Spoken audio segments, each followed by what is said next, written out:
of your attacks with abilities or ciphers to overcome it. Yeah, like those fuckers if you turned invisible and I couldn't even hit them and I didn't know what the fuck to do, and then they killed me anyway, and it didn't matter because I don't know, you don't die, you just go inside your head or some bullshit. I was teaching there witch hooks. And let's see, what year is this? I got married in 96. I think I met Scott in 92. And I couldn't tell you how long I had. See, she sounds like she's gonna say, listen. Say, I can't tell you the last time I talked to John behind Scott's back.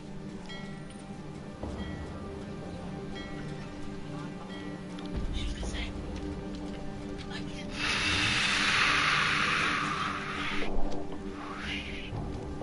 Listen, that's what she's trying to stifle right there. The truth is leaking. She's trying to hold her back. To John behind Scott's back. Behind Scott's back. Behind Scott's back.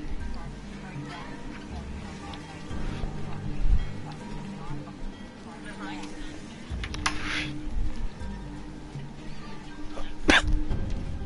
What am I fucking doing now?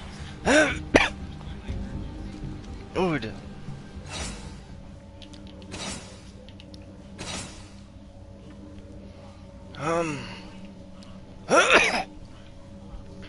I have to go to Meal Vest, a refuge for cast-off siblings.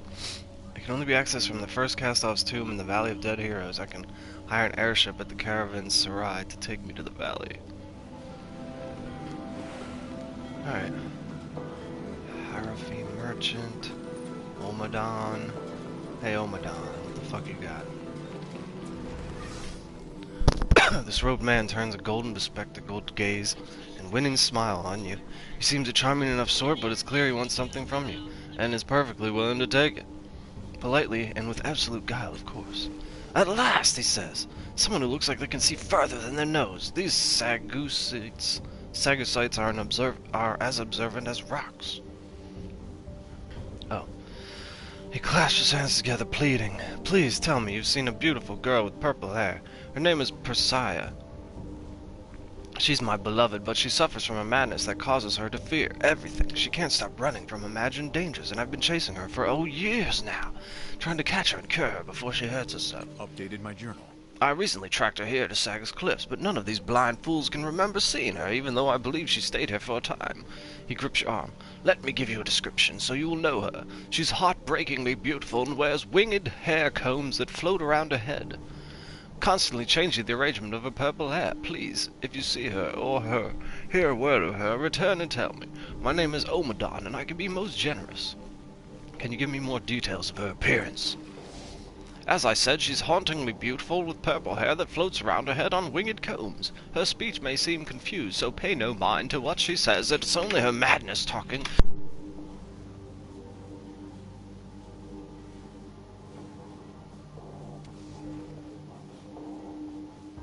Making a note.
Damn, the microphone!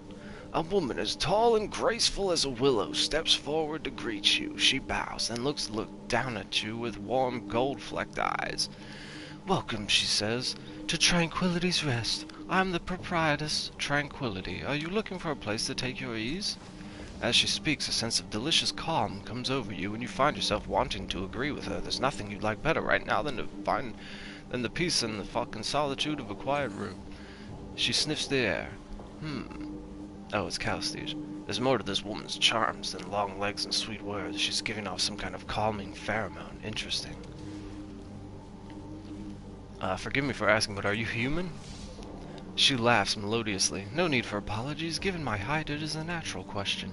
I am indeed human, a human mutant, and fortunate to live in Sagus Cliffs where that is not a crime.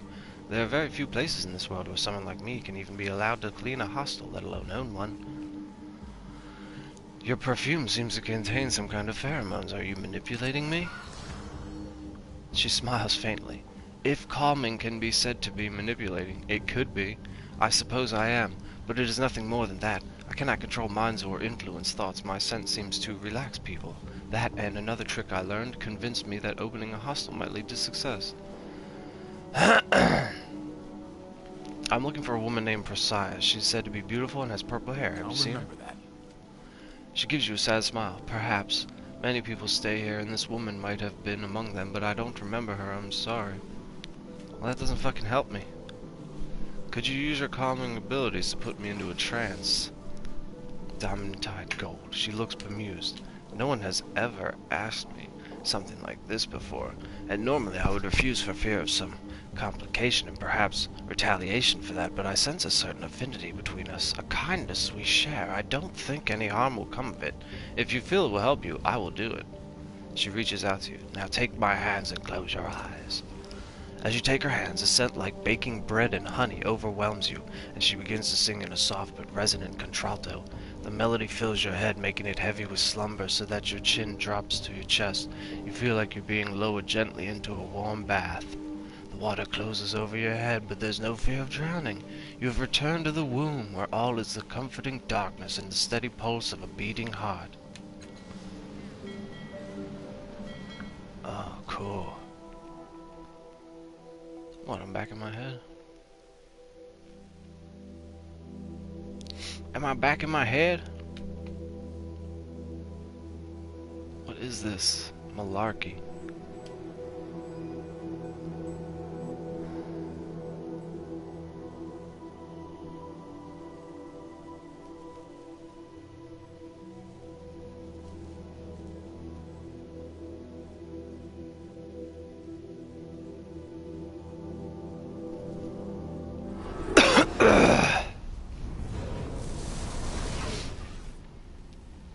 You're looking, a lot more well-rested than you usually do. Anything changed? Look around you, it's your mind, motherfucker. Alright, what should I do now? You have to find Mazov. That name tickles our memories. I'm sure he can help you fix the chamber. And then we'll find a way out of this goddamn mess. Alright, Alright.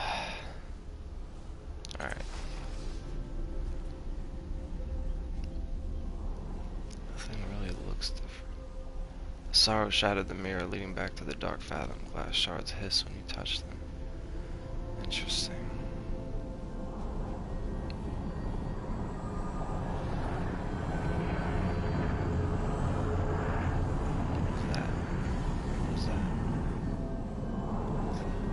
Yes. What is it? Making a note. What? The seal on the portal to the fathom where I met Kamos, Vilon, and Divyatiku has weakened. It should now be possible to open a way back there, but no doubt the sorrow fragment that sealed it in the first place still remains.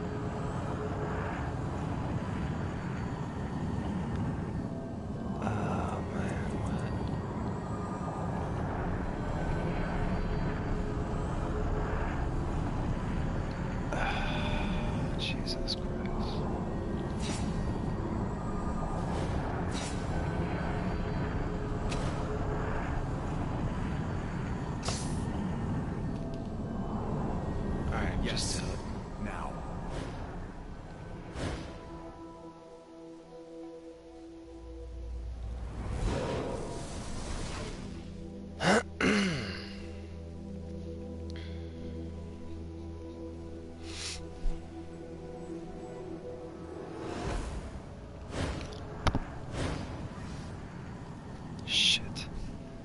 As you cross through the portal, you hear the ringing of synth plate being battered, followed by frantic shouts. Whoa, what the fuck is going on here? Focus, Villan. Keep the beast away from me. I need just a little more time. You think focus is my problem? This is a piece of the sorrow, not some broken hound. Kamo spots you over the writhing haunches of the monster. Brothers, calm yourselves. Our friend is not lost as we feared. He will help. Strange, I saw it place a barrier against you mere seconds ago. You broke through so quickly. What? That was like fucking days, months ago, dude. It shakes its head. No matter, I have an esoteric that may banish this creature, but I need a few moments longer to prepare it. Assist Kamos and Villan in defending me, so I may do so. Or, you know, he could help. How do we know that ritual of yours will even work? Yeah, complete your esoteric. As you say, if you have any knowledge of the Numenera, you might also assist me, speeding the process. Get over here if that is true, otherwise I will complete it myself. The sorrow fragment snarls at Villan, preparing another assault. The threat of violence triggers a reflex deep in your mind, and you subconsciously begin to summon reflections of your current companions. Yes. Allow the reflections to join me. Protect Diviadiku until he completes the necessary to banish the fragment. Talk to him and speed the process. Right. Come on, I can't see. Alright, what are we gonna do, man? Damn. This thing is crazy. Go.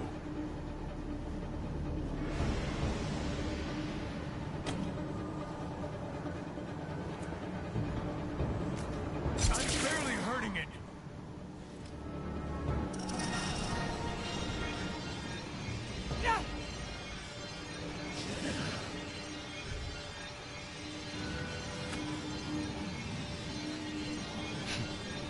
What can you do? I don't even know.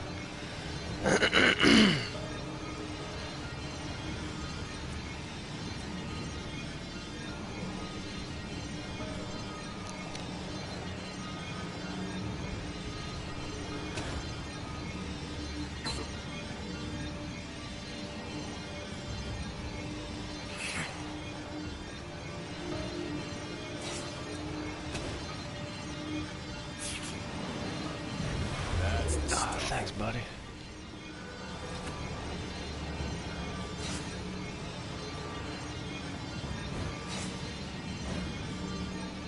I need to heal her somehow. She's gonna die.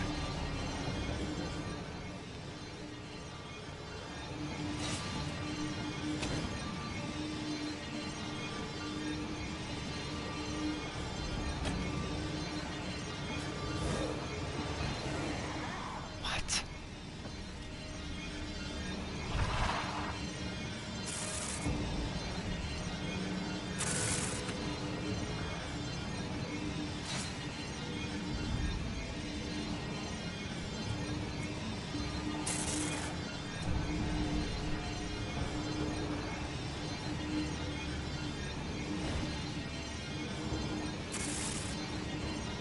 I'm there, in the shadows.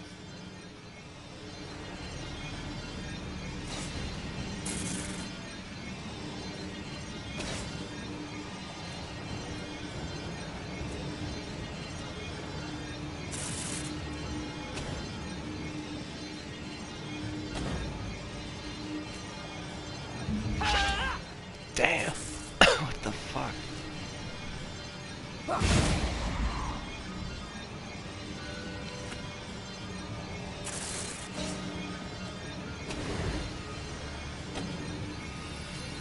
Missed.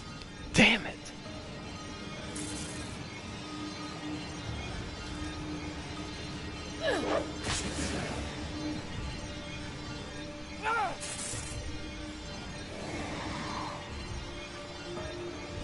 Halfway there.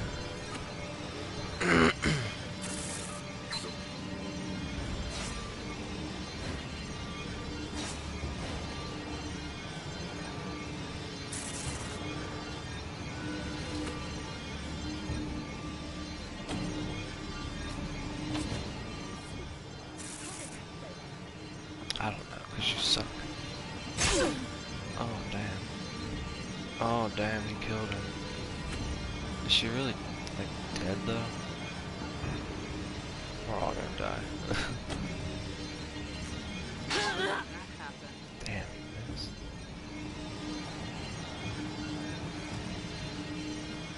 What are you doing? Hit him.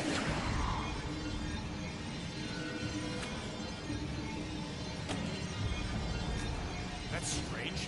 I missed. Jesus Christ.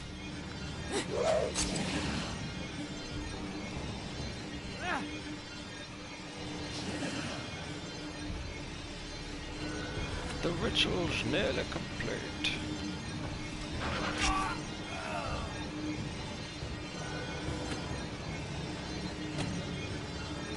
I can barely scratch this thing.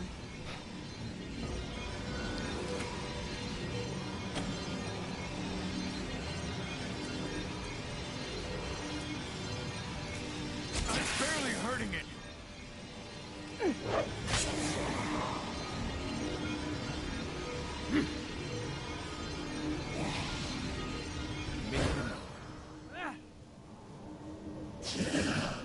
Okay, what happened? It's gone. With the fragment of the sorrow gone, you feel now new connections being made in your mind. It's as though the sorrow itself were keeping you from your full potential. Ah, well done. We're in your debt multiple times now, she sighs. If only Villan had been as fortunate. Oh, he died? Her hands are transparent and becoming more so. Intriguing. Looks at its hands and feet, which are fading in the same way. We're no longer tied to this place. Our consciousnesses are finding a more suitable location. Are we dying then, or are we free? Neither, I think. You can see through his head and chest. It means this part of the mental construct is not ours, not truly. We're being drawn to some place that is. She places a hand on your shoulder. It feels solid, though you can hardly see it anymore. Farewell, friend, brother. I don't know if we'll meet again, but until... And then they're gone, and you're all alone. Cool, let's get the fuck out of here. Unless...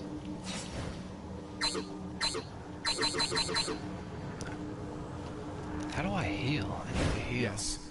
Maybe Now. if I rest in that... What you call it? Place where I am.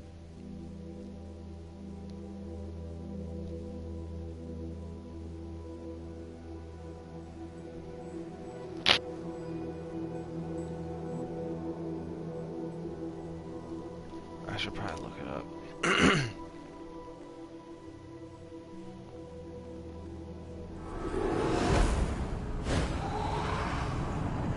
Remember that. Spectre, he looks worriedly to a different corner of the column. New portals appeared where there was only empty space before. They're in there, he says anxiously. Defeating that first fragment opened up the way, but there are a lot of them in there. I can feel them. They're feeding on your mind. He gives you a nervous smile. It's probably better to get rid of them, but I don't know if you can. You'll have to be strong. Stronger than you are now, I bet. Oh. What should I do now?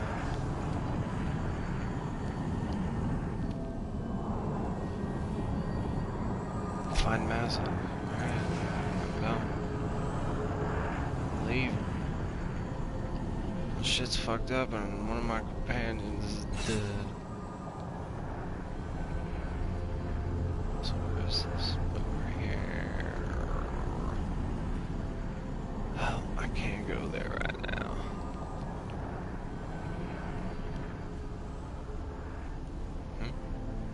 Swirling depths flicker with mysteries and powers you cannot define.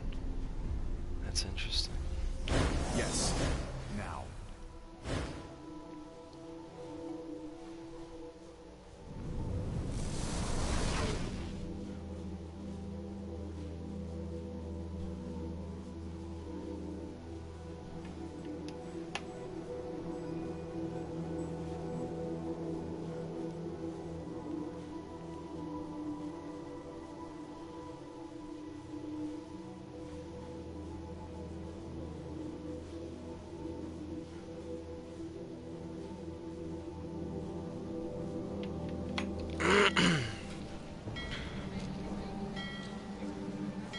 Oh, we're all fine.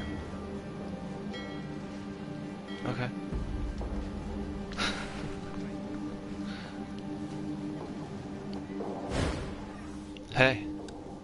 Welcome back, Frank. You've been missed. Oh. I need a place to sleep. I'm so pleased. I'm sure you will be most comfortable. The price is 20 shins per person. Oh my god, that's expensive. How many are there? 4? That's 80? Jesus. Here. Thank you, my friend. Rest well. Okay. My thanks. Alright, getting all my shits up. Wake up! A woman says, and you do. She stands, arms folded, watching you with a grim expression. There's been another murder in the underbelly. A little mutant named Crooked Keek. Folsom wants words with you. If I were you, I'd head down there now. Eat my dick for breakfast. Why should I do anything you tell me? What is that? Devices.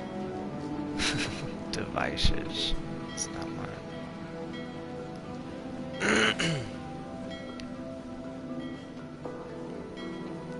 Where does this lead to?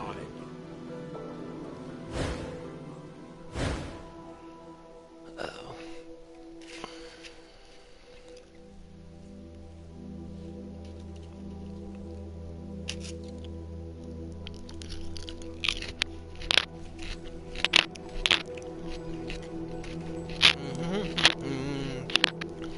What's up with this lizard guy?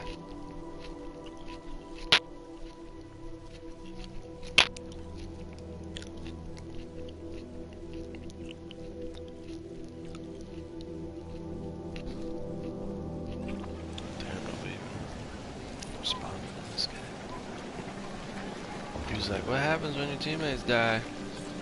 Nobody responded.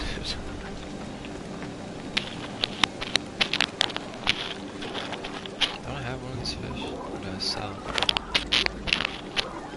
Yes. Try to catch him.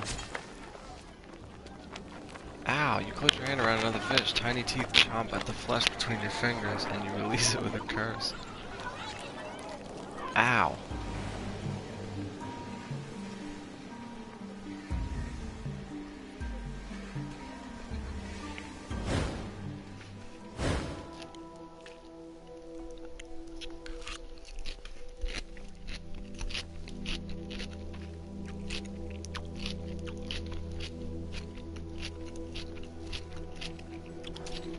I wonder if this works. Let's see.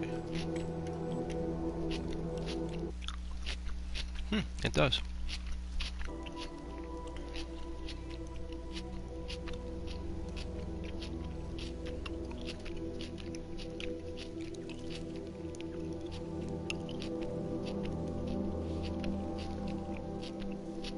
Okay. Sometimes failing a task can lead to more interesting results than if you had succeeded. Yeah. Like at the beginning of the game, I just fell to my death. And I got a trophy.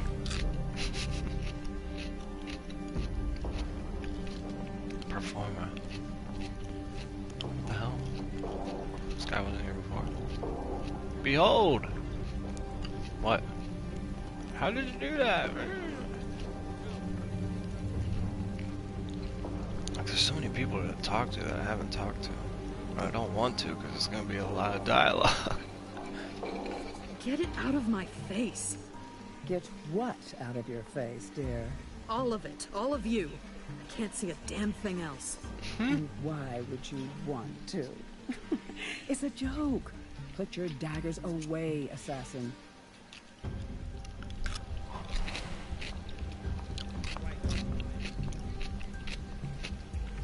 Oh, Talkthon? What the fuck is that? I saw a woman with head of an arthropod. Is normal here? I don't know. Hey, the sun is nourishing today, is it not? Yeah, fine. Sure, whatever. Eat my dick.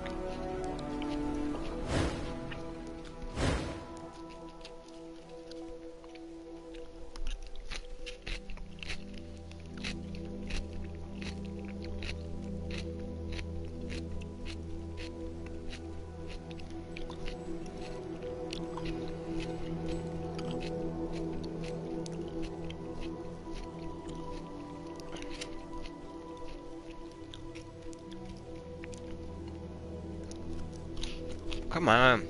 72% my ass.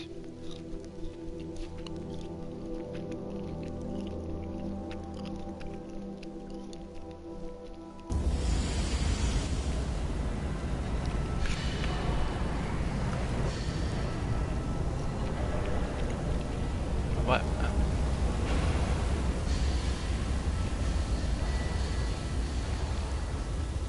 Popper? Hey, leave me be. Alright, fuck you. I was gonna give you some money, maybe. Oh, alright. What's up? He beckons at you, a hard, sharp motion, his jaw set, his teeth partly bared. Someone else was murdered in your absence. A woman called Crooked Keek was killed beside the water. He turns his face from you. I ask that you share any new information you have, and if you do not have any, find some! Oh, we discovered, the Children of the Endless Gate may be involved in Weedle's murder. Interesting. Imbitu told me the group had been crushed long ago. I would count it a favor if you continued your investigation. Speak with Imbitu and his acolytes. Tell me if you believe one of them is responsible. Whatever. Who is that?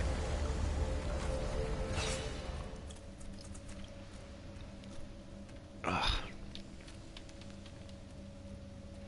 Yeah, I know I have to destroy them, but I don't know how.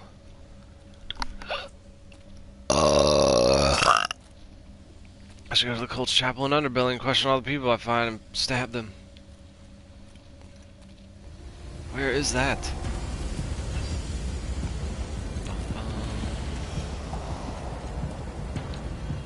Dendro over. That's the thing? Dendro over chapel? If it...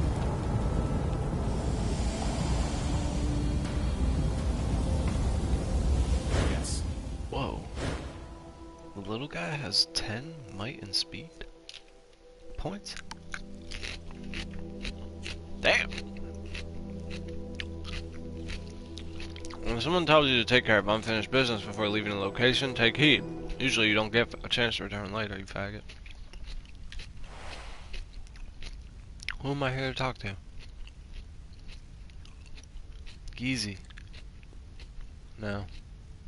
Kuyo Tayawa. Mallet. And Bitu. Hey.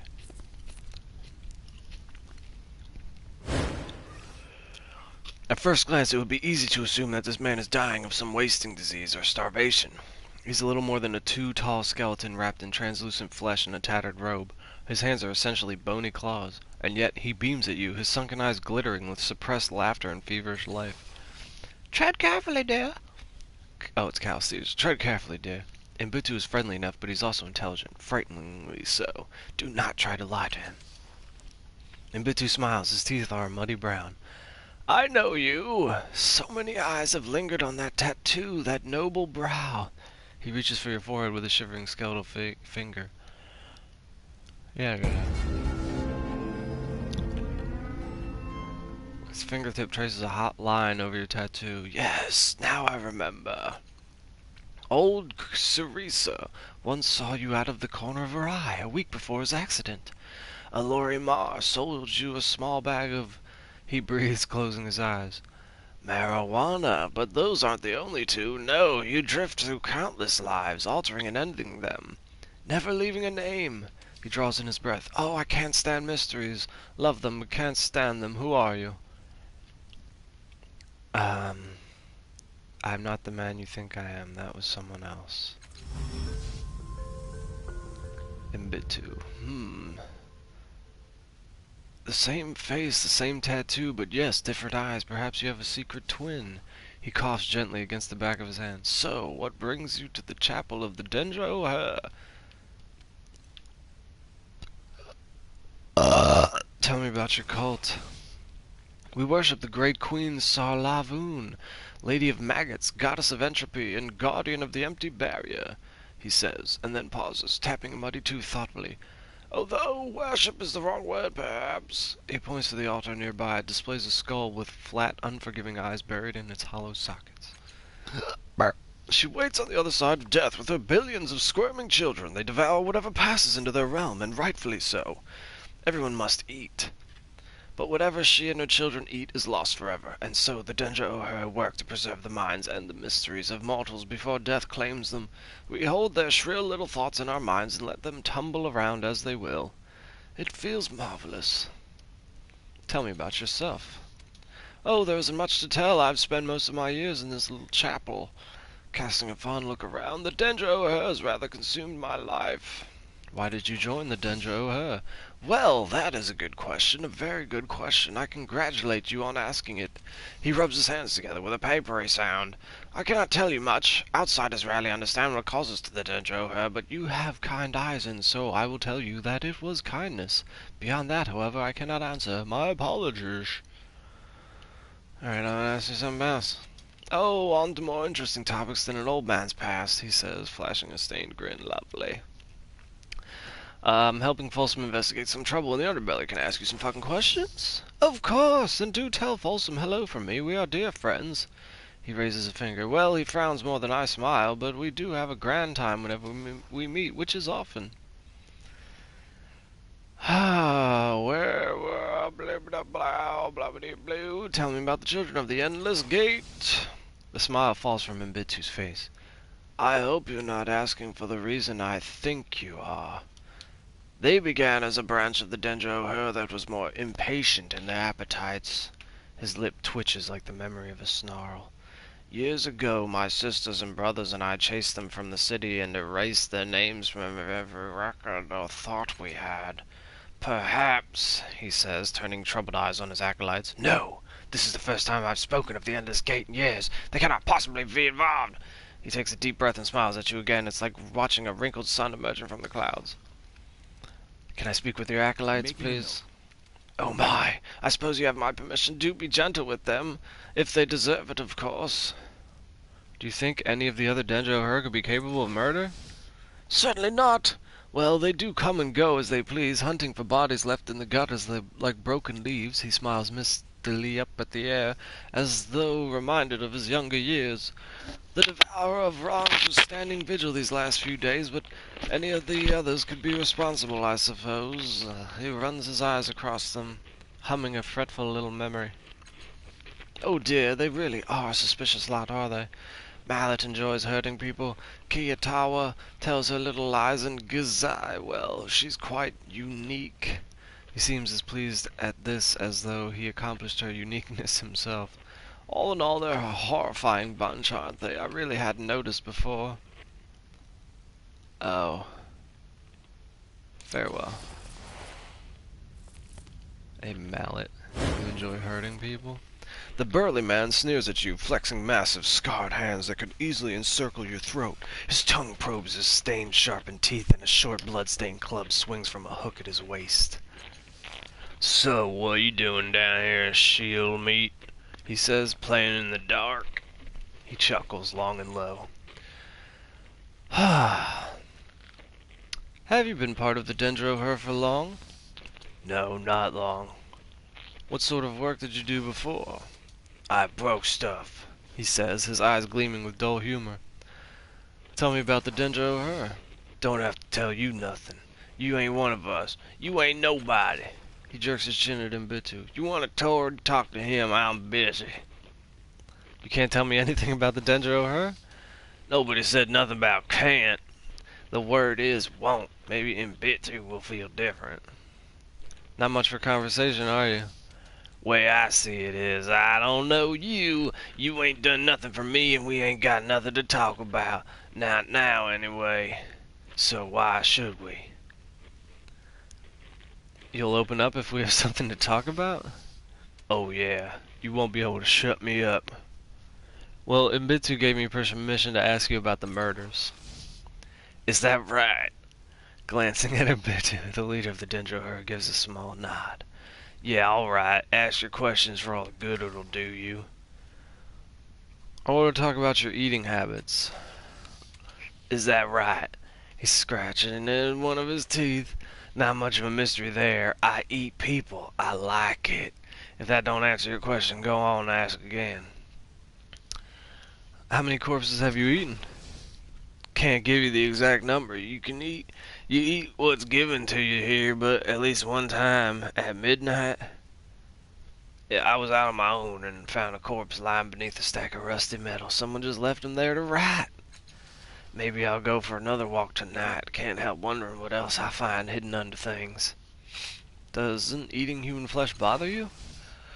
Bother? No, bother ain't the right word. He rubs the back of his neck. You think you're gonna mind the taste, but you don't. And the part I don't like is that memories from the person you eat end up in your head and you can't make 'em shut up. The four of us ate this skull arc. Not a fancy one, but one with old robes. Kiyatawa was talking about some words she kept hearing after. I didn't get a word. I saw a memory of his when I was picking him out of my teeth. He was lying in bed, dying maybe, waiting for his son to come see him. His eyes kept closing, and his son never came. He shakes his head like a beast trying to dislodge a biting insect. Not that I saw, anyway. That's from just one meal. Why do you eat him if it troubles you so much? It doesn't trouble me. He growls, but his voice is shaking. It just ain't easy, but it'll get better. Look at Mbitu. He's been doing this a long time. You glance at Mbitu. The elderly head of the Dendro herd waves and gives you a huge rotten grin. Alright, I want to ask about something else. Yeah, I bet you do.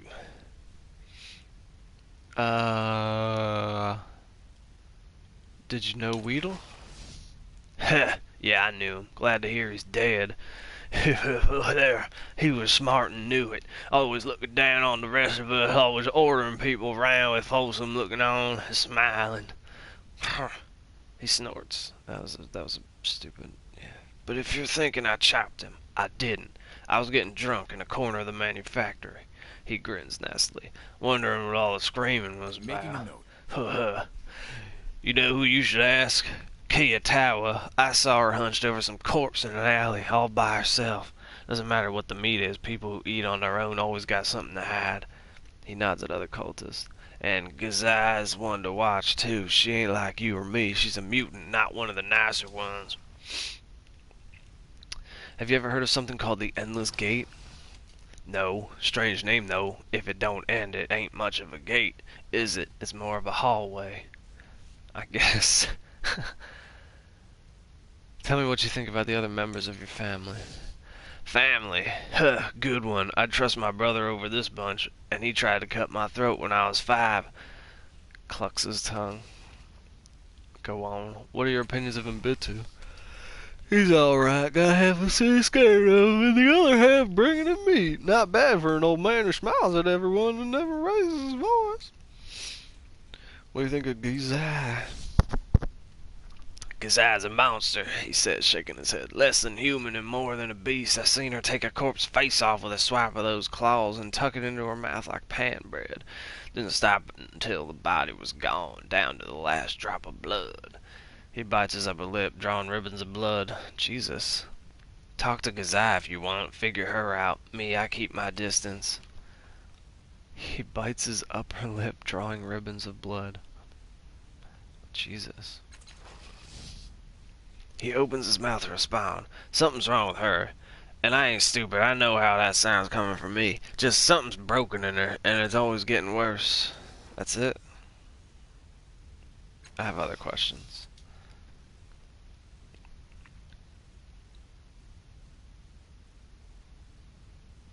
Alright, farewell. Hey, you're the liar. This woman watches you, measuring every step, every twitch of your hands, and yet there's no fear in her. Iron lines her spine and presses her mouth into a thin, even line. You take a wrong turn, she says, studying the nails on her right hand. Don't see many people down here for the light or the company. She steals a cautious glance at the hulking cultist nearby, then returns her gaze to you. You want something? How long have you been to Dendro her? Long enough. Thought I found a place I belonged. Guess I was wrong. Why don't you feel like you belong? Crushing her eyelids shut. Never mind. I shouldn't have said anything. What's bothering you? Nothing. No offense, but I don't know you at all. Leave me alone, alright? Well, Mbitsu says I can ask you about the murders in the underbelly. Yeah? The old man. He nods. Good. I have to say I'm not surprised the murderer's trail led you in here. What do you want to know? You know anything about the Endless Gate? No, never heard of him. You sure? She shakes her head, looking confused. Do you have any I'm idea making a who the note. murderer is? No. But I've seen what they left behind of Folsom's boy. A mess. Blood on the walls and floor. No body. She flicks a strand of hair out of her eyes. That's the kind of death you see when someone's sending a warning. Or holding a grudge. I saw it all the time before I came here. Why do you think someone killed his protege? Why? She says with something approaching a grin. Why? This is someone Folsom cared about. He has a lot of enemies. Why do you think? Mallet says he caught you eating a corpse on your own. Yeah, maybe Mallet should mind his own fucking business. Shooting an angry look at the hulking cultist. Sure, it's true. I don't like being down here more than I have to, alright? I barely even sleep anymore. Keep getting the feeling that they're waiting for me to die, wondering what I'd taste like. Making a note. Not too long ago, I found a corpse in an alley near Circus Minor, and I didn't see why I should share it with this lot. She drags her fingers through her hair.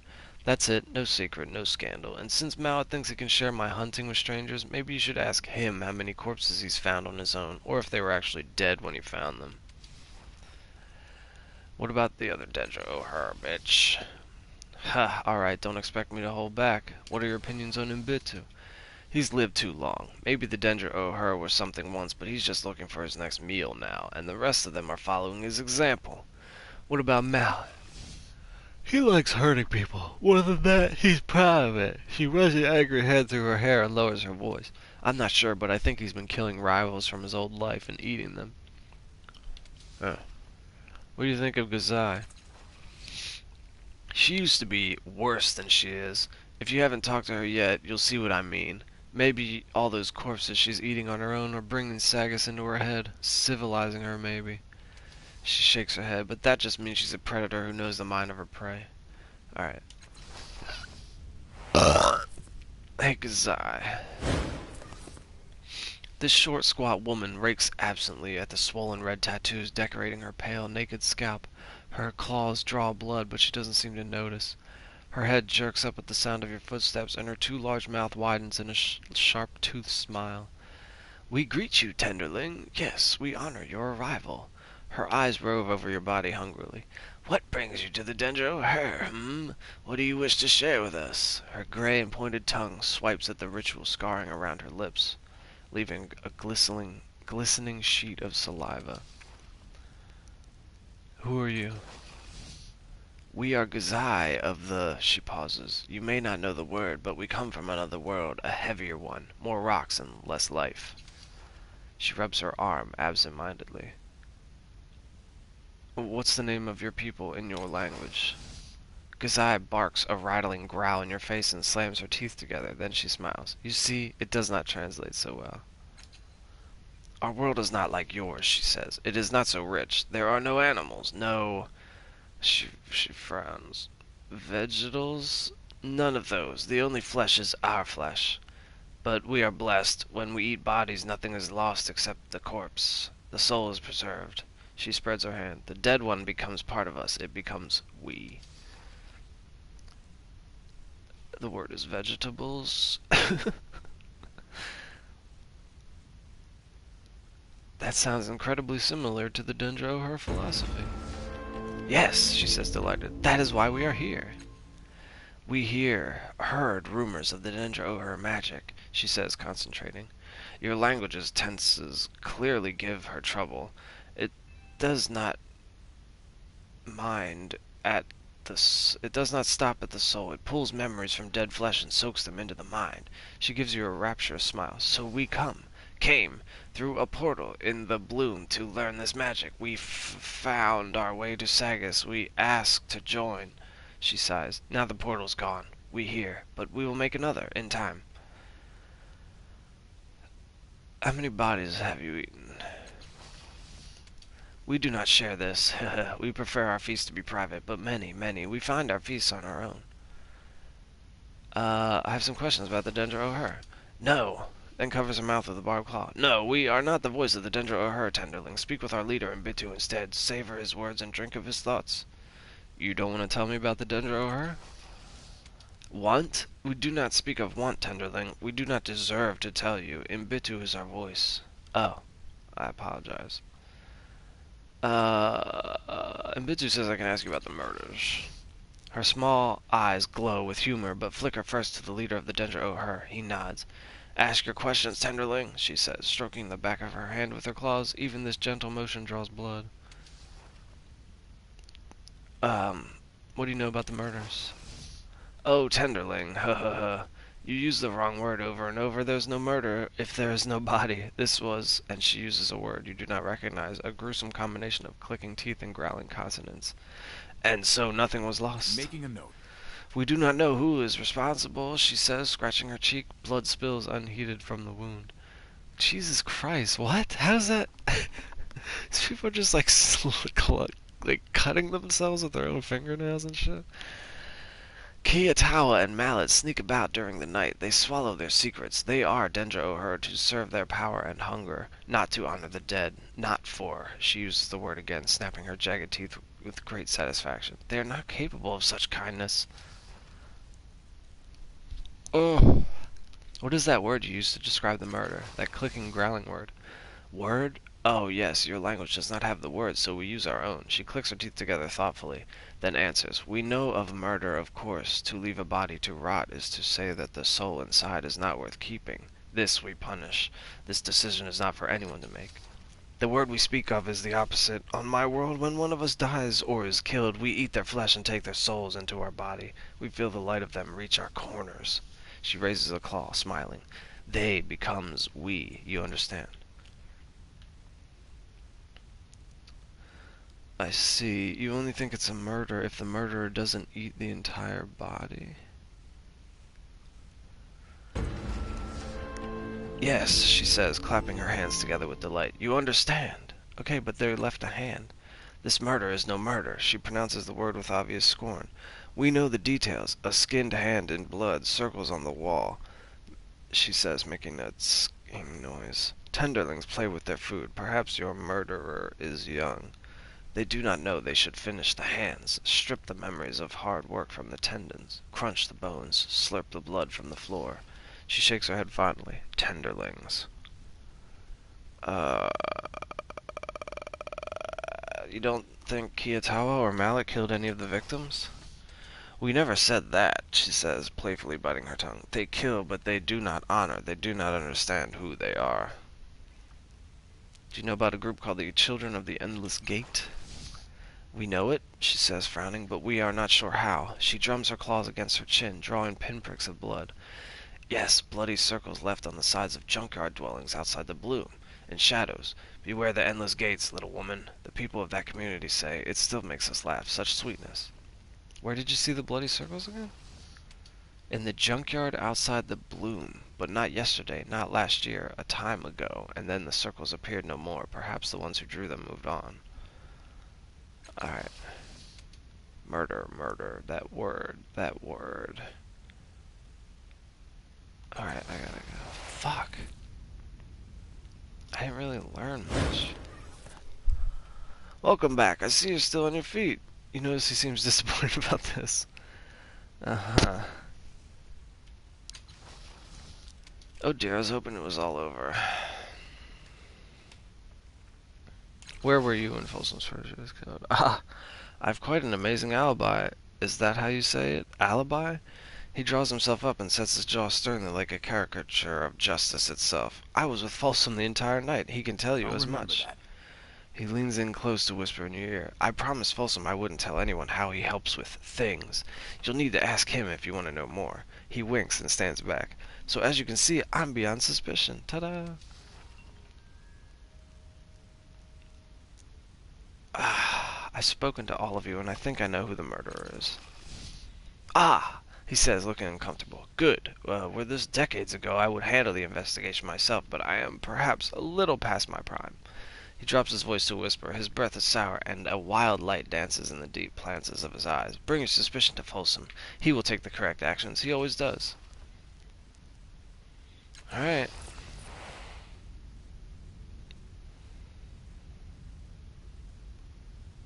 I don't know. I don't know. Which one is it?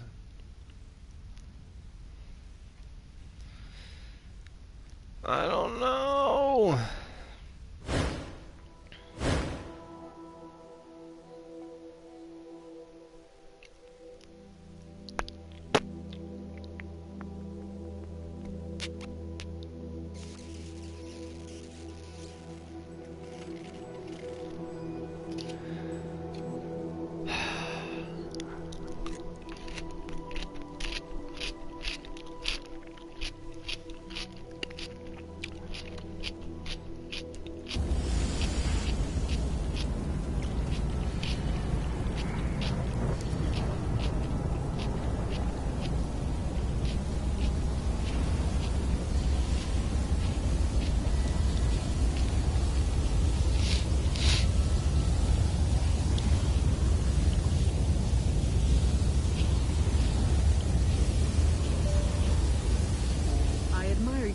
ruthlessness, Calistige, though not necessarily your methods.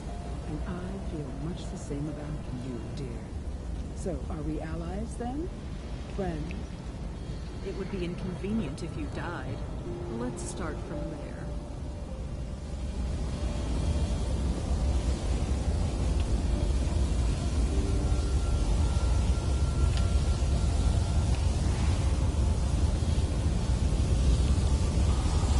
Yeah, whatever.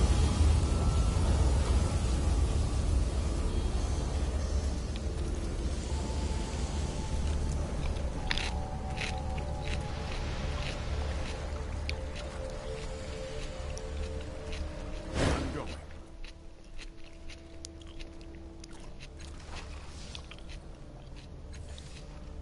We won't learn anything from this mess. Let's take a look at the circle on the wall. Symbol of the children of the Endless Gate. A splinter sect of the Dendro herd.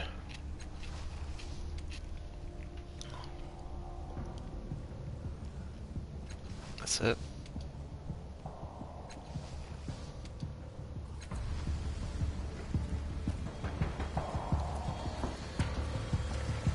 I'm ready.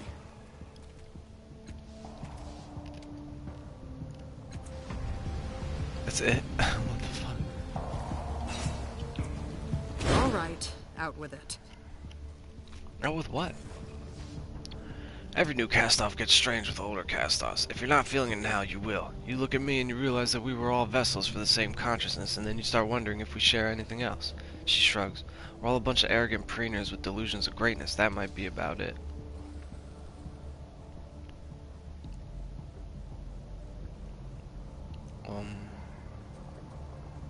How are you holding up?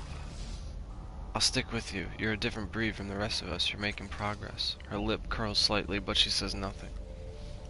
Let's talk about her siblings. Here it comes. She acts as if she's readying herself for a storm. I'm ready for the litany. All you newborns have it. Alright, go. How have you avoided the sorrow? I know little more than you. They might know more in Meal Avest. What I can tell you for sure is that it hates us cast-offs. You're never sure when it'll come. It comes for each of us like we're calling it. As for how I avoid the sorrow, well, you ever get the feeling that someone's looking at you? The sorrow's attention is like that, except that it feels like you've made an enemy. The creeping paranoia that it's coming for you, slow urgency mounts and you start to feel like you need to lash out. But what I do, I run. I leave and I don't come back. Try to throw off whatever scent it's picked up, and after a while the pressure eases and I can come back again. I don't try to go somewhere safe like Mila Vest. It'll find me eventually. It always finds us. The best we can do is postpone the inevitable. Alright. Let's continue. Fat Man's gaze shifts to Matkina and his expression hardens further. Matkina, you will tell me if you know anything about this murder, he says, gesturing at the bloody floor with a ringed hand. And if you are responsible, you will reveal the name of your employer now. You know me better than that. Or should. Should I? Very well. Lend your expertise to the task at hand, Matkina. Find me the killer. I suggest you try your hardest. And Bitu says he was with you when the first murder occurred. Is that true? Yeah. Alright. I know who it is. Do you? Tell me. It's, Kiyatawa. Updated my journal. Interesting. A quiet woman, somewhat fragile. I've sensed instability in her, but not the aptitude for violence. I will be interested to learn what my people can extract from her. He signals to his bodyguards. They slip from his side and flit toward the Dendro Horror Chapel on a flat run. Alright.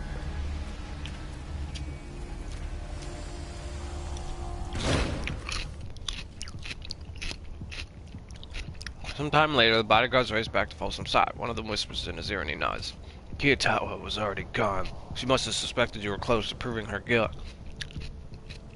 At least she has fled, and I doubt she'll return. He growls deep in his throat.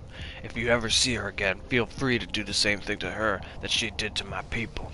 He gestures to one of the bodyguards, and she hastens forward with your reward. Folsom looks away. What do I get?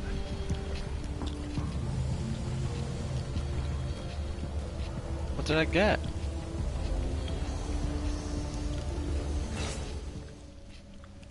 What's my fucking reward, bitch?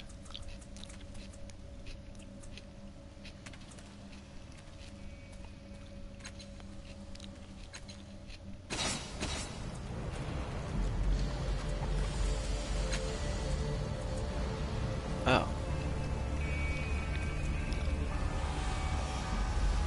Huh.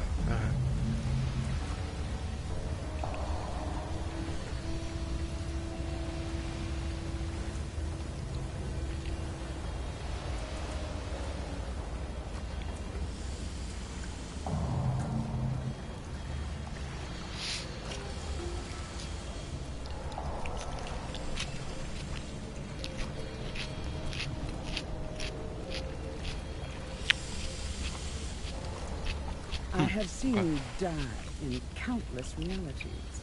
Should we add another one to that list? What did you just say? I don't know where that threat came from. We're friends in this world, yes? Are we? Don't worry. It was refreshing to hear you speak honestly for once. What the fuck? Y'all are weird as shit.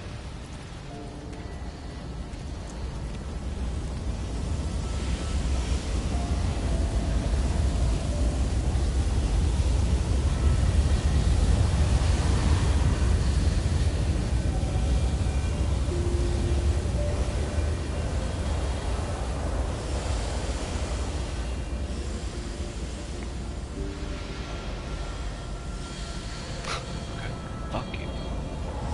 I'm ready.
Excuse me.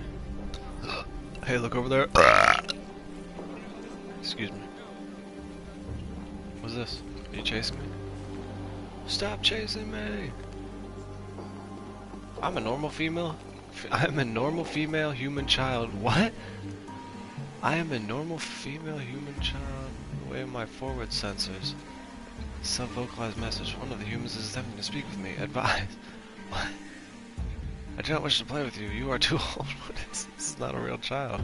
Candy is a delightful treat for children. What the hell? It's not a real child. It's a robot.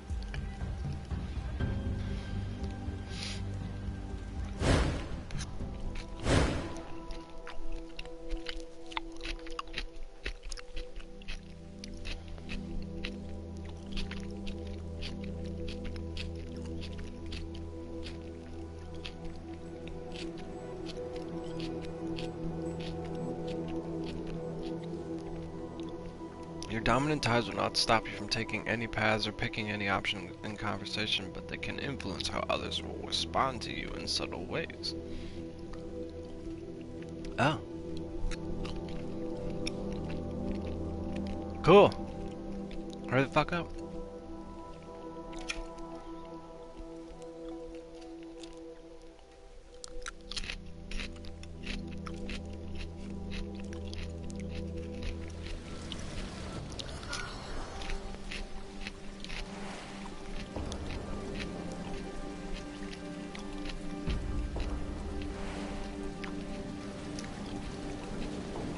Oh, right. Hey. He smiles. Ah, the likely one is back, and you've returned a hero. I heard how you dealt with the sticker. Fine work. Sadly, the rogue stickers we have been hunting here is still at large. I don't suppose you spotted it yet. The stickers has escaped. I set it free. What? Then you dare show your face? You're a traitor to your own kind. If any more houses fall, it'll be on your head. This is a tragedy, an outrage. I have half a mind to call the levies. Yeah, whatever. You just say he helped the stickers? What kind of cark does will let a murdering bug go free? Go back to your nest, bug lover. Damn. They're pissed.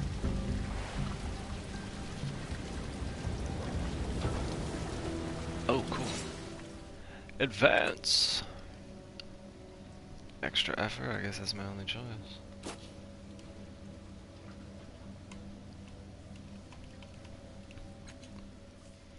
Ooh. Dealmaker, inspiring presence. Cool. Ooh. Choose abilities to learn. Okay, what do I want? Excuse me. Hedge magic?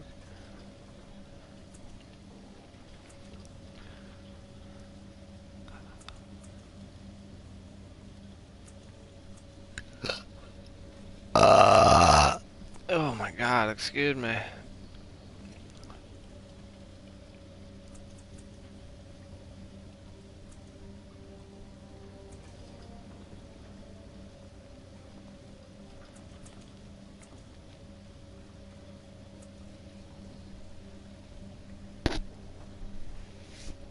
Charm, yeah.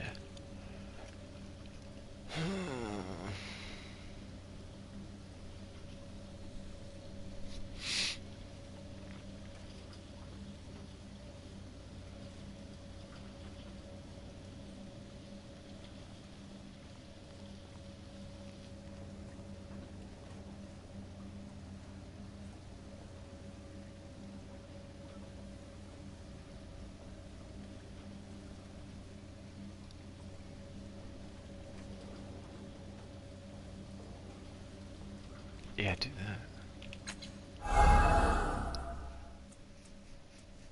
Alright, let's do Blobby.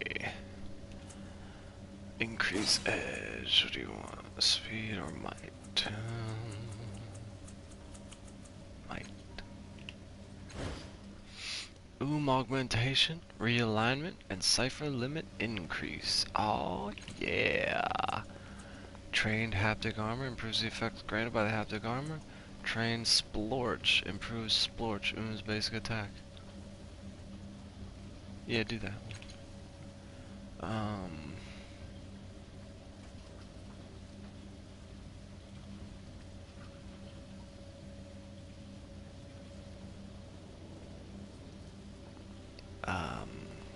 Okay. Yeah. Cool.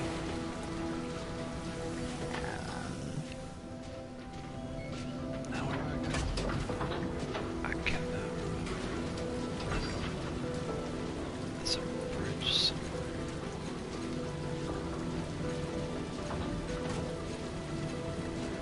Oh.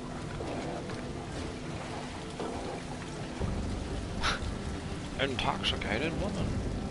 She's drunk off her hands. What the fuck is this? Iden Satabo.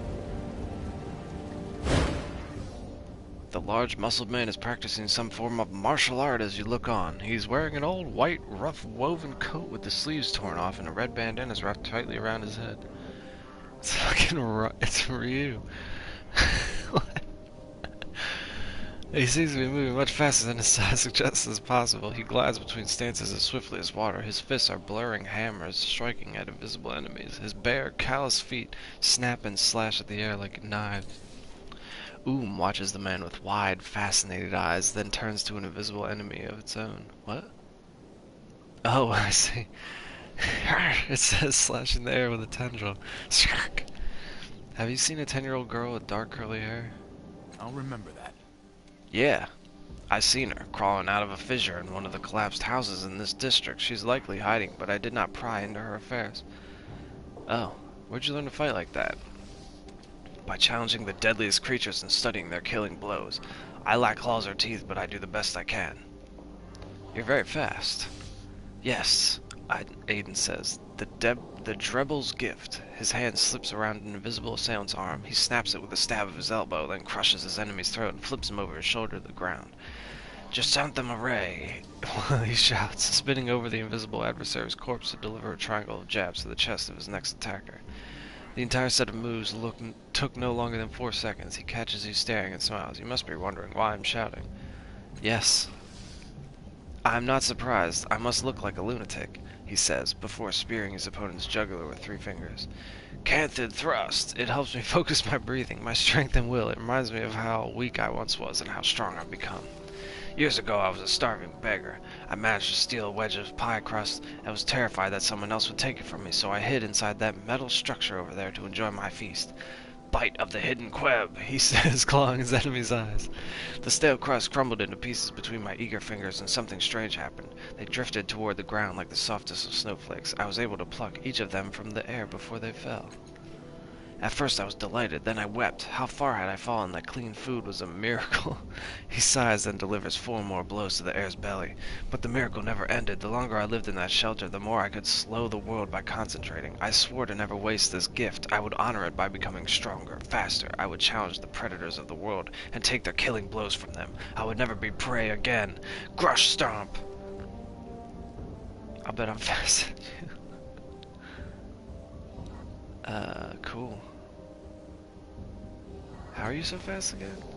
I can slow time around myself at will, and I never stop training. Oh. I'll bet I'm faster than you. You're not the first to think so, he says casually, snapping an assailant's neck. I should warn you that all the others are dead. That's not a threat, I only fight to the death. He flings the invisible corpse aside. Before I accept your challenge, I'll need to see if you're good enough to face me. His fist lashes towards you. Jewelisk kiss! Initiative. Quick fingers block the punch and strike back.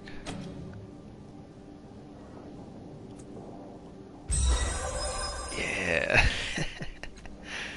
Success! You bat his fist aside and aim yours at his nose. He lowers his head, dashing your knuckles off his forehead. I underestimated you, he says, an odd light in his eyes. That won't happen again. Tell me when you're ready for the next round. Why do you insist on fighting to the death? I fight to learn my opponent's most powerful techniques, he says calmly. How can I be certain they'll use them unless death is on the line? Okay. Okay. Farewell. You're crazy. Go. Go. These 3 triangles float serenely above a scuffed stone basin. You can't help noticing that the citizens of Sagas are giving this monument a wide berth. The largest triangle shines brightly, radiating a soothing warmth. The middle, darker one hovers above it, turns slightly away from the first, with what strikes you as disdain. The third is small, dryingly amused. Yeah, it looks like it's giggling. And so deeply indigo as to be nearly black. It's removed from the first 2 triangles. You hesitate. You are sensing emotions from these objects. Intent. Something is strange here. Crouch to look at the stone basin. The stone is cracked in places, but far newer than the ancient shapes that float above. You suspect that the citizens of Sagas added the basin to make the triangles look less out of place. Oh. Examine the smallest triangle. The tiny object spins slightly faster than the others. The more you stare at it, the more you sense a growing presence in the air, the icy regard of distant eyes. You blink, swaying. In the half-second before you open your eyes, you hear the thunderous crack of wood on wood and the rumble of distant voices. You snatch your hand from the triangle.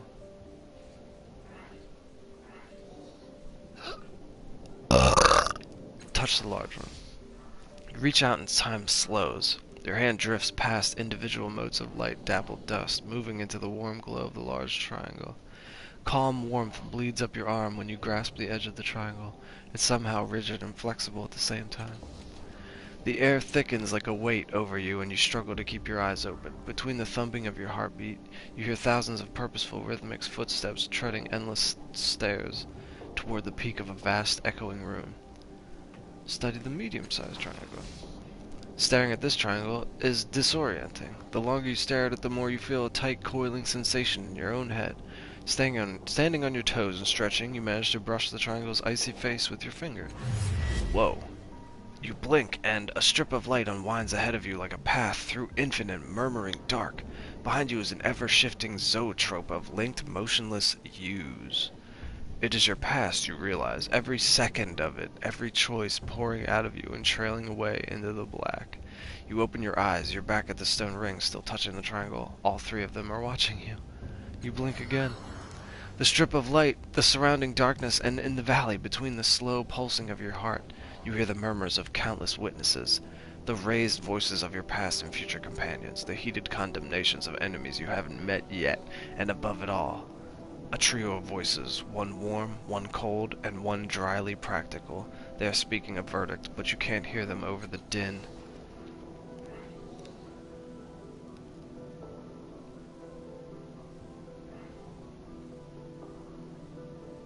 Ignore the voices and keep walking. You stride on. Some of the innumerable witnesses cheer, others angrily denounce you. It doesn't matter, their voices fade into the darkness behind you, leaving you alone. The path unravels before your every step. Your path unspools behind you. Stay on the path to see where it leads. You follow the road. Casually, you look to the right, and the path at your feet flickers as if anticipating your new direction. Clearly your choices define this road's course and not the other way around. You open your eyes. The three triangles hang in the air exactly as they did before, unmoving and silent. The vision is gone, and yet you can still feel the choices you've made, curving away behind you like a string of jewels. You straighten, moving into the future breath by breath. You suddenly notice a message carved into the stone ring beneath the triangles. Judge yourself. As you watch, it slowly fades away. Says, apparently to itself. Alright. Interesting. Weird. Crazy shit. Loss of self? What? That's your name? That's a dumb name, dude. This young woman clutches herself and growls, low and continuously under her breath. Pearly white light shimmers from a vial in her wrist, and her eyes are red-rimmed as if she's been crying. You've never seen her before, and yet your hands are sweating and your breath catches in your inherited chest. Shame burns your throat hot and sour. Your body recognizes her even if you do not. Leave me alone, she mutters, and it's a moment before you realize she's not talking to you. You took my face, stole my family, whisper at me in my own voice. Isn't that enough? Isn't that... She breaks off when she sees you. She's in my head, and she won't shut up. Talk loud, talk over her so I can hear you. The angry sneer of her lips suddenly brings the image of the ghost from the fifth eye to your mind.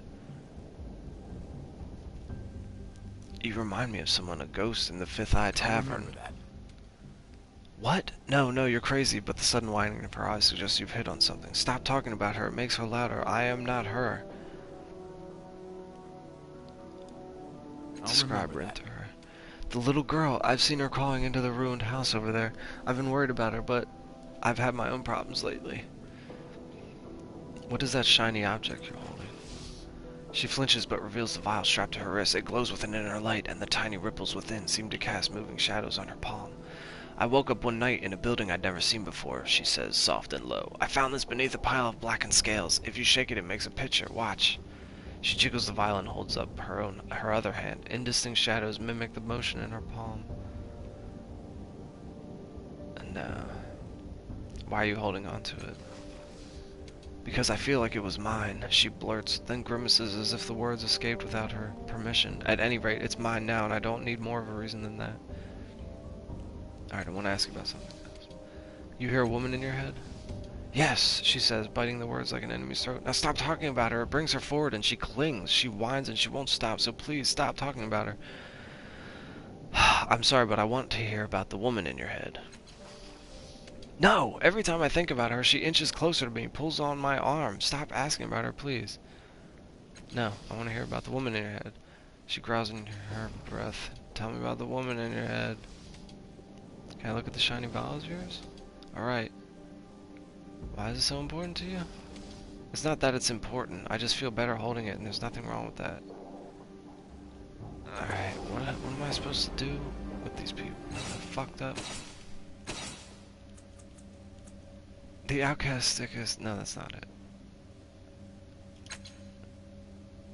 Wait, what? The angry crowd dispersed.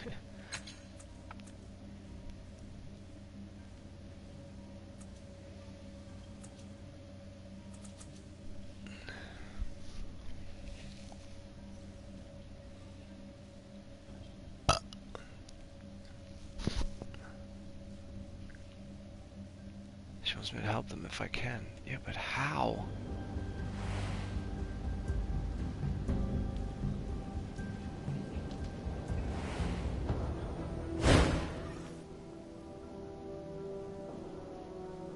Where'd you see Rin again?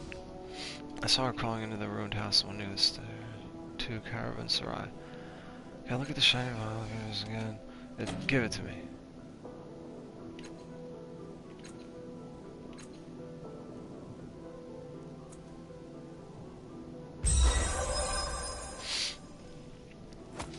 Her fingers tighten over the vial, then loosen.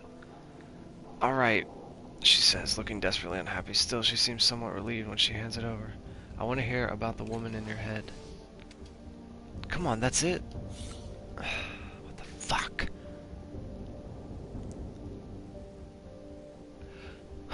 Next enemy that makes a melee attack on this character gets knocked down. That's it. That's it. This vial of viscous fluid belonged to loss of self until you persuaded her to give it to you. Someone has added straps to the device so it can be attached to an arm. Fluid is a single protective consciousness in a liquid form, though you do not know what form it may have had before. The glass-like material of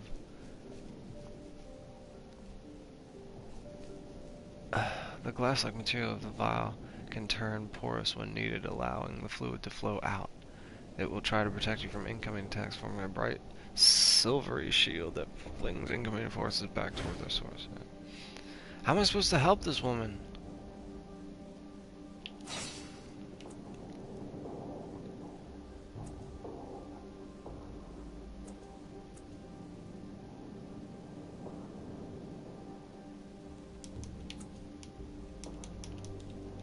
What the fuck?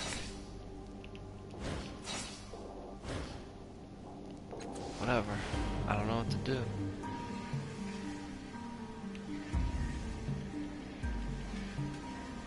Oh, I can't like interact with this shit. What the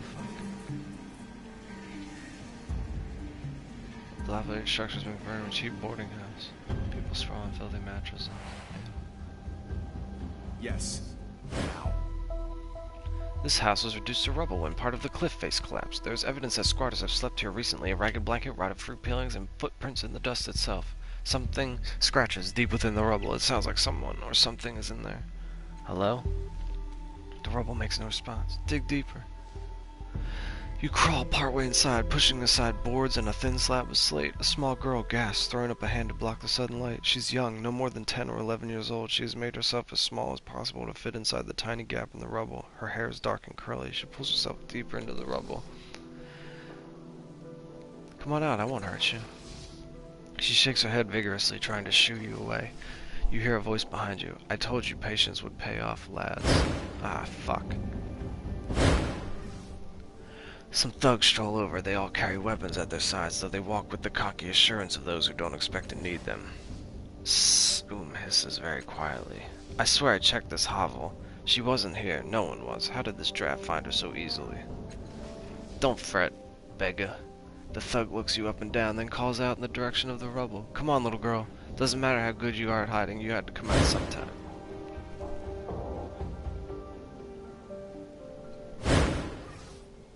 The girl huddles behind you, keeping you between her and the thugs. Even so, it's obvious she's not sure about you either. Don't let them take me, please! Why don't you want to go with them? One of the men interrupts. She's lost. The little urchin ran away from her home. Her mother asked us to find her and bring her back safely. That's not true. You sound like thugs. Here, now! The man manages to look offended. We're like family to her. No! They're bad men. They want to steal me. Kidnappers? Now that's just crude. We're delivery men, that's all. The means and motivations of our employers ain't none of our business. He sighs, dropping his facade. He turns to you with a look that pleads for understanding. But alright, yeah, there is a slaver who put up a fine bounty if we bring her back. It's all legal and none of your business. Best you stay out of it. He says the words kindly enough, but his colleagues' hands are on their weapons. You can't take me! He found me. He has the discoverer's rights.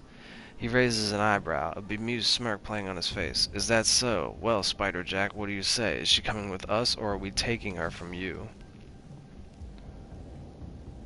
Was your bounty put up by Tol McGurr? She asked me to find the girl. He wipes his face with one hand. Ugh, so it's a competition, is it? Well, that don't change anything. We gotta eat, too.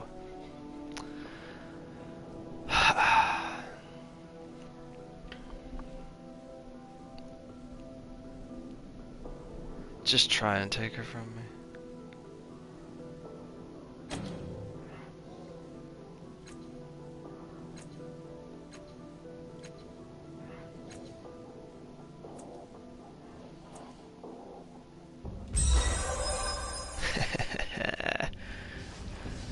Stat pool spent on effort restored. Critical success. He narrows his eyes. Something in demeanor sets him off. His eyes widen and he takes a step back. Fine, she ain't worth the trouble anyway. Yeah, get the fuck out of here, you pussies.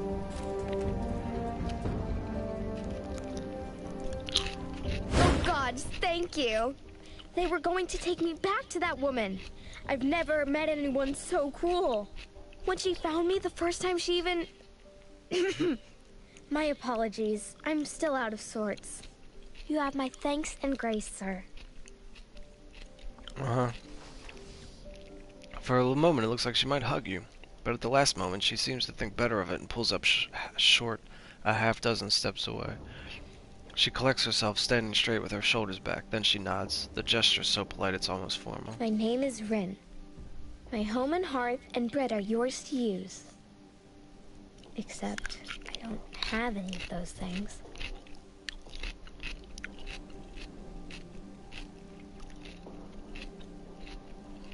What's the little girl doing all alone here? My name is Rin. But then she hesitates and looks down, blinking. She reaches into her pocket absentmindedly. Did I forget to tell him that? She stands there motionless for a second, then stops and looks up at you again. No, I think I did. I'm sorry. My name is Rin. My food and fire are yours to use before you go. What? Without seeming to realize what she's doing, the girl brushes her hand through her hair, and you see the side of her head has been shaved. Large stitches run along her scalp, holding together an ugly cut longer than her hand. The wound is purple and angry looking, only just beginning to heal. It can't be more than a week old. What happened to your head? Her body grows tense for a moment, her eyes darting around as if deciding whether or not to run away. She glances at the rubble where she had hidden from the thugs. She relaxes, though her eyes are still wary. I was running away. There were some people, bad people. I ran away and got hurt.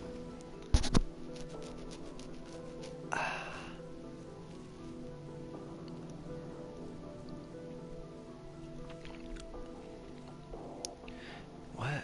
Your story doesn't fit. Who fixed your wound and shaved your head? If you could hardly sit up, how did you keep running? She scowls at you fiercely. I didn't know I was talking to a judge.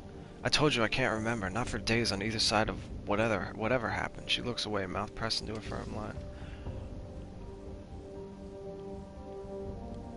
I'm sorry, Rin. I was just trying to help. It seems like you've had a rough couple days. She gives a wavering smile.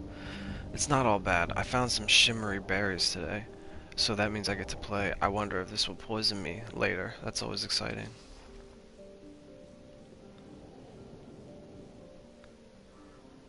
What people are you running away from? She opens her mouth and then closes it again. She nods and puts her hand back into her pocket. I don't really remember. I think they were stealers. No, what's the word? Robbers. They wanted to rob me. You mean slavers? Who stitched your head together when you got hurt? For just a moment her eyes flash with panic again and they dart around like she's getting ready to run. Then she touches the side of her head. I don't remember what happened exactly, but I got away and I ran, and I ended up here. Your scar looks pretty bad. Are you okay? She makes a dismissive gesture towards her temple. It's fine, it looks a lot worse than it is, and a lot better than yours, anyway. She smirks, touching the side of your head. The haircut is pretty awful though, isn't it? I don't think they really needed to shave quite this much, do you? I don't know, I think it looks dashing, fashionable even. You might start a trend. She gives a wide grin. I'll be the envy of every homeless waif in this entire... She gestures grandly at the landscape and then hesitates. Barrow? Her grin fades as the word comes out of her mouth. Sorry, I meant barrow. She pauses and says, I know that's not the right word. I mean, barrow. Oh.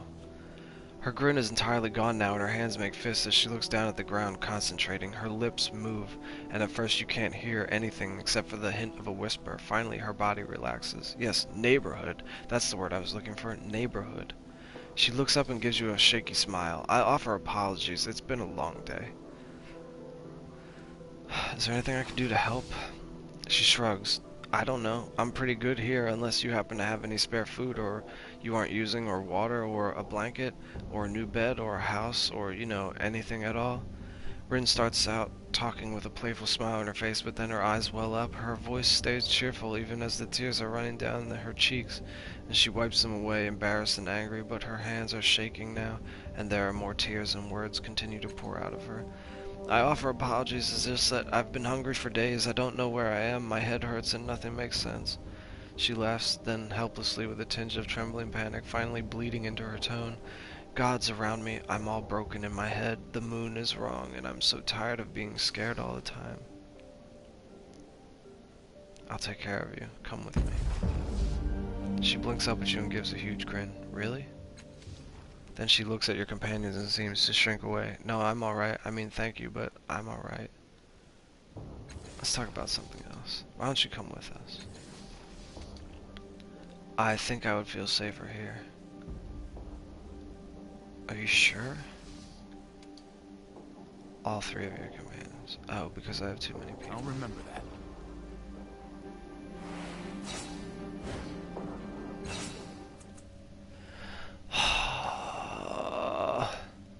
I found Rin hiding in the ruins of a collapsed building, but I still need to convince her to join my party so I can bring her back to Toll. I don't want to bring her back to that person. That person is a slaver. What's up, loops a tendril around your ankle and tugs. When it's sure you're watching, its eyes shrink in concentration. A certainty arises in you from the part of your mind occupies. It can shape itself to better serve your needs and your alignment to the tides. The creature stares up at you, waiting. You study current form. Right now, it is not shaped by any of the tides. What tides can you align to? What the fuck? Tidal colors surface within raised like buttons to be pressed. Your fingertips touch at the sign of them. One of the colors is brighter than the others. Dominant tide, gold. The gold one. Augmentation skill, healing. Glurp and haptic armor effect bonuses, healing skill and armor. Splorch effect bonuses, heal all party members on critical hit. Bonus values depend on ability choices. Silently awaits your decision. Touch the gold light. Form ripples, melts, and changes. Whoa, look, he looks different. Let's talk about something else.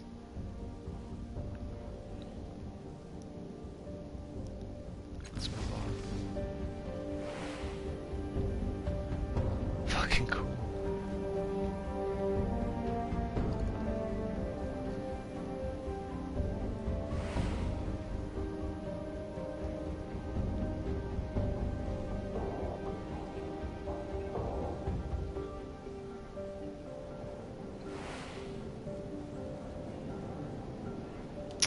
I gotta get rid of someone.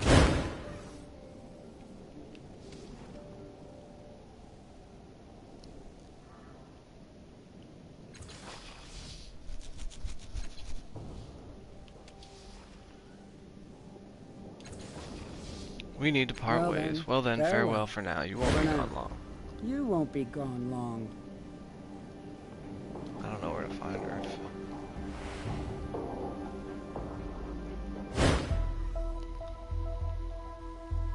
You should come with me. She looks at the tiny nook she was hiding in and then back at you. Where are you going? Maybe we can find you a new home. Rin frowns at that, though she seems to consider your offer. But what about those thugs? What if somebody else comes after me, or after you? I'm not a fighter, I can't help you.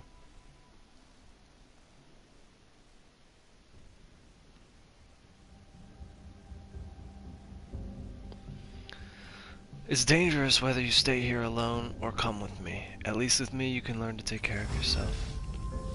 I guess so. She sets her jaw and nods. Alright, I'll do it. Making a note. Okay. Well, now I got a little fucking kid with me. What's going on? How are you holding up? I don't know what I would have done if you hadn't come along and saved me. I don't think I'd be alive anymore. I think about that a lot. I don't know how to thank you for it. It's something too big to just thank someone for. I want to talk about the people we're traveling with. Really? Who? What do you think of Makina? She's a little cold. Don't tell her I said that. She doesn't need to. Makina's ears work just fine. Oh, can you pretend you didn't hear then? Let's pretend I said yes. What about It's strange.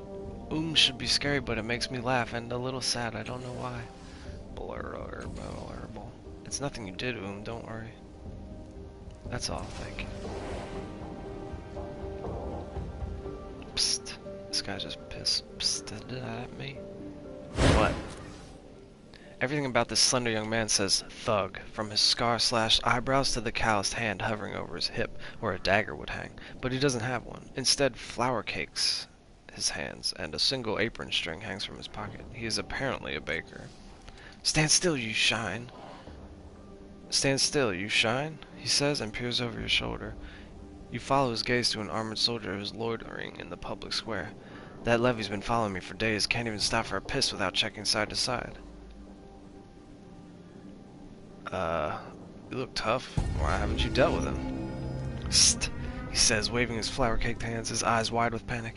You don't deal with a levy. You don't even talk about it. Besides, I don't do that kind of... I mean, I ain't done anything wrong. And it's worse than that. That's my levy. What do you mean, he's your levy? I'm a citizen, he says, as if that explains it. When it becomes clear it hasn't, he groans. Every levy is made from a citizen. This one was made from me. Look, I can't explain why, but I know that one's mine. I feel it, right? And now it's coming for me. Look, he won't leave me alone, right? I gave a year of my life to make him, and I thought that was that. Now I catch him standing in the street outside the bakery, whispering to himself, playing with that carving of his. His teeth graze his lip as he leans closer. He even tried to talk to me. Levies ain't supposed to know who they came from, right? They ain't supposed to know who you are. Could you talk to him, find out what he wants? Alright, fine, I'll talk to your levy. He nods again toward the armored man who's standing a distance away in the public square. He's the only levy in the district, so you can't miss him. Plus, he ain't smiling like all the others. He's holding some charred wooden thing in his hands. That. You need anything else? What is normal behavior for a levy anyway? There, he hesitates, raising his hands as if he's trying to contain his response before he lets it escape his mouth. They work for the people who make the laws, right? And if someone breaks those laws, they track him down. Always smiling, mind you. Figures that my levy would be the unhappy kind. Gaze flits between the levy and Finzen as though it is looking for similarities. How did they create your levy? I look like a Skylark to you? All I know is where they told me to stand. His eyes rove past your face and snap back. Look!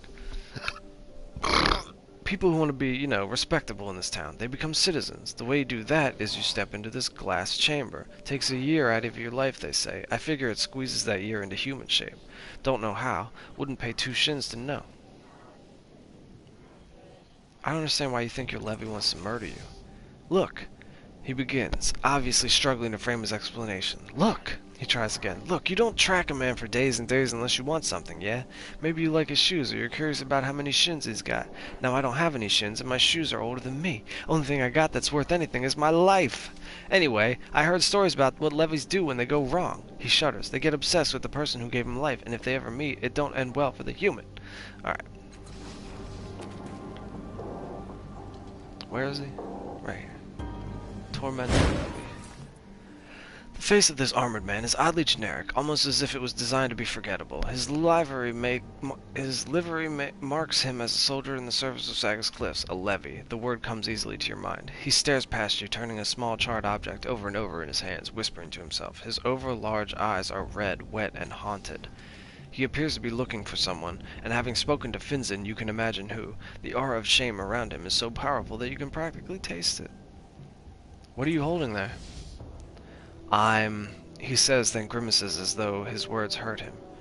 I'm holding my shame. His hands unfold, one bloody, soot-covered finger at a time. A crudely made wooden bird lies there, painted in pinks and pale blues and charred around the edges. That bird represents your shame? Represents? No, this is my shame, and I'm holding it. He swallows. I can't put it down. Finzen sent me to find out why you're following him. Yes? He says, a despair melting away. In that moment he looks like a child, with a child's desperate hope. He knows too, doesn't he? He sees what I did, what he did, what we did. Tears leak from his eyes, trailing down his mouth as he continues. When the machine ripped the year from him to make me, I felt the choices unraveling before me. He hugs himself. I see them coming. None of it can be changed. Tell him this, for me. The Gilliam Manor job did happen. A servant caught him. Called the levies. They chased him, and he set a fire. His eyes squeezed shut. The fire spread through the neighborhood. People were trapped. People screamed. His hands clenched over the charred toy bird in his palms with a soft crunch. Please tell him I'm with him in the dark, hiding from the mob, sobbing. Tell him to give me a different year, a better one. What kind of year do you want from Finzen? A year without the blackened door. Without the hand tangled in the grate, the weeping in the dark places. A silent tear streamed down his face. He doesn't seem to be aware of them. Wails rising with the glowing ashes. My arms bound with ragged rope. Every time I'm there in those last minutes, I try to apologize, but my mouth. His fingertips brush at his lips. My mouth is full of dirt and blood. Holy crap! Hold on, I'll go speak in Finzen. Jesus. Hey. Did you find out anything? He asks, eyes darting around you to check on the distant levy. I've spoken to the levy. He mentioned something about a Gilliam Manor job. He what? Finzen says, going pale. Keep your fucking voice down. You tell anyone else about this? No? Good. I have to be, unspecific about this, understand? Before I became a citizen, I wasn't a nice person. I took things for money. And just a few weeks ago, certain people told me they wanted me to rob Gilliam Manor. He grimaces, rubbing his neck. I was gonna do it, but then I became a citizen. Gave up a year of my life to create the levy. That levy. Something changed. All of a sudden, I couldn't get the dangers out of my head. How thick the levy patrols were, or how the captain herself was looking into one of my older adventures. He plays with the apron strings hanging from his pocket. So I canceled the job and started working at my aunt's bakery. Never did the Gilliam job, and that's the truth. The levy is seeing what would have happened if you did the job. He wants another year from you. Making a note. Oh, I get it, he says, rolling his eyes. It's a shakedown. Give me a year or I tell him what you did. Well, I ain't done anything. I never killed anyone, and I don't owe him nothing. I can't keep handing out years like they're free.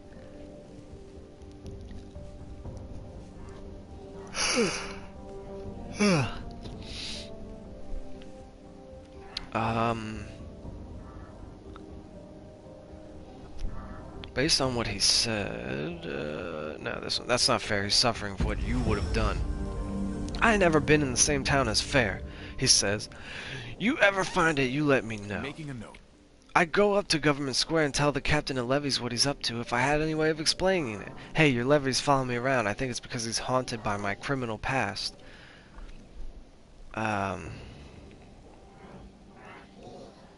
Give the levy another year of your life. You started fresh. He should get the same chance. You bitch. Failure? Ooh. He's just a copy of me. And barely even that. I don't owe him a thing. If anything, he owes me. The levy just wants a different year of your life. You owe him that much, you piece of shit.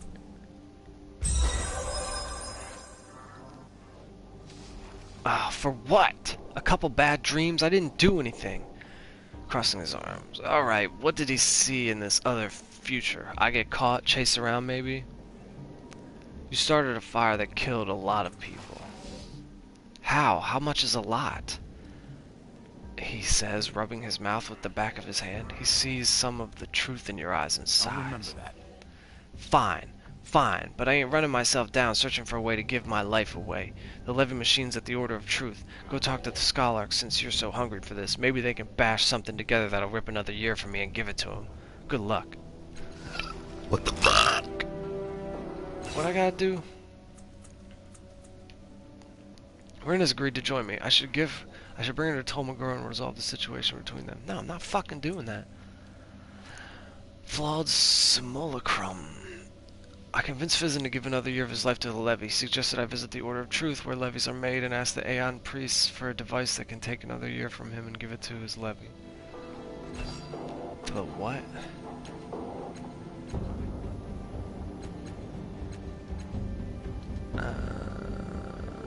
Fuck.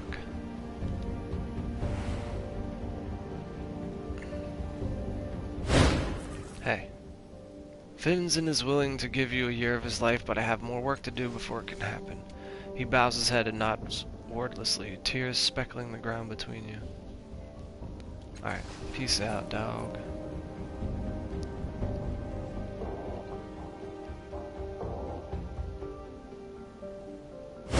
I just got really interested in the device over there. I don't want to go back. Damn it.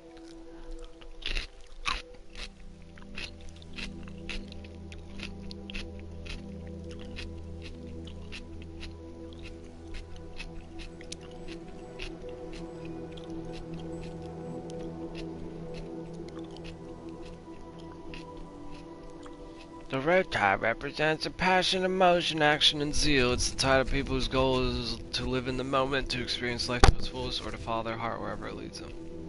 Oh.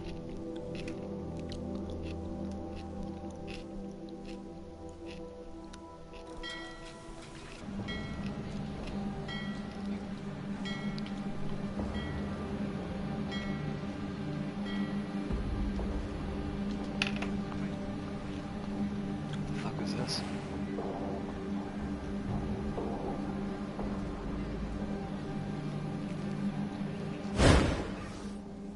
This pretty young woman stands unnaturally still. Suddenly her large glassy eyes spring to life with a rattle and quickly lock with yours before just as quickly snapping away. Her skin, as fair as porcelain, is cracked beneath several layers of dirt and faded makeup, and on the side of her neck you see what appears to be a small tattoo of vertical lines with glyphs etched at the bottom.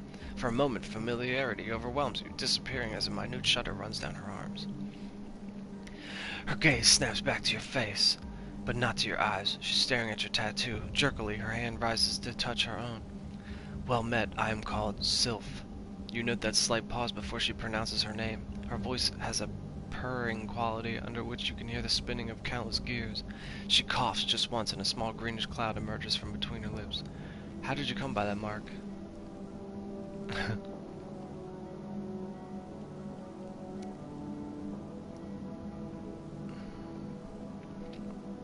I'm a cast off of the changing god.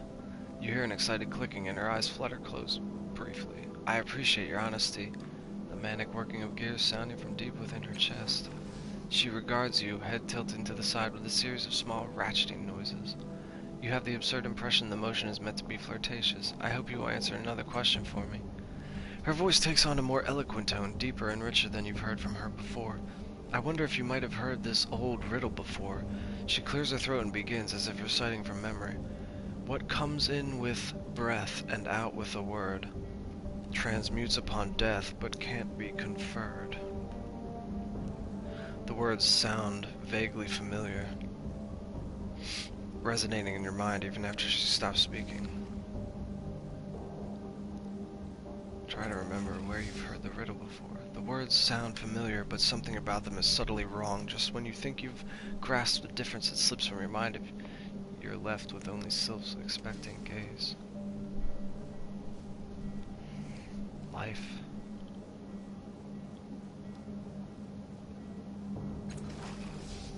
An adequate answer, but incorrect. She raises one hand to form a curious sign with her fingers.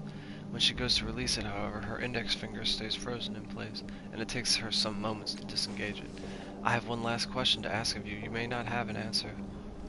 She looks beyond you, remaining still for some moments while the gears inside her stomach clatter and whir. Then she meets your gaze again and asks her question. What would you do if you met someone who had succeeded at your life's work before you and they refused to share their method?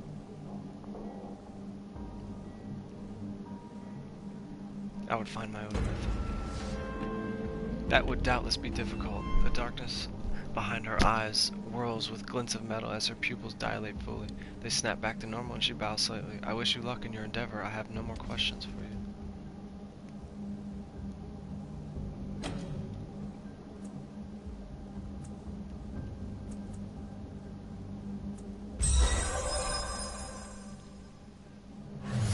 An image appears in your mind of Sylph standing demurely beside a richly clothed man who gestures at you impatiently. Sure, she's old, but she can still work. Still got that machine intelligence of hers running along nicely, unlike some others. He says, if you're lonely, she'll keep you company. If you're not, she'll keep quiet, won't you? He turns his piercing gaze on Sylph and nods. Tell you what, I'll make you a deal, the man says, leaning forward conspiratorially. I got a male model out back who's a bit more banged up. I'll do you both for, say, 1,000 shins. He winks at you. A gentleman's got to have his options, I understand. Surely I do. He leans back, pleased with himself as the memory starts to fade. So, do we have a deal? Who are you? I am Sylph, she states simply, inclining her head towards you with an audible click. I'm at your service. Farewell.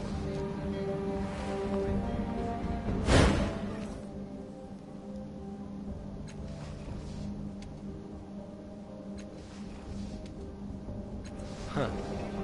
Weird.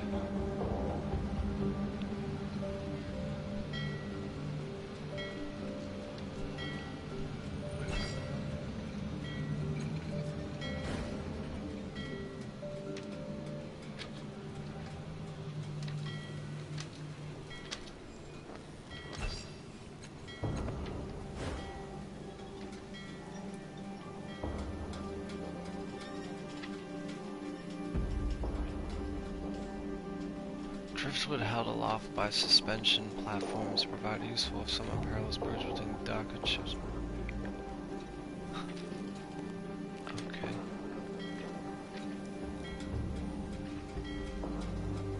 All would like to learn something of hiding from you. Really? Here's a tip then. You need not fear the dark if you are the monster in it. He doesn't want to learn anymore. Who? What?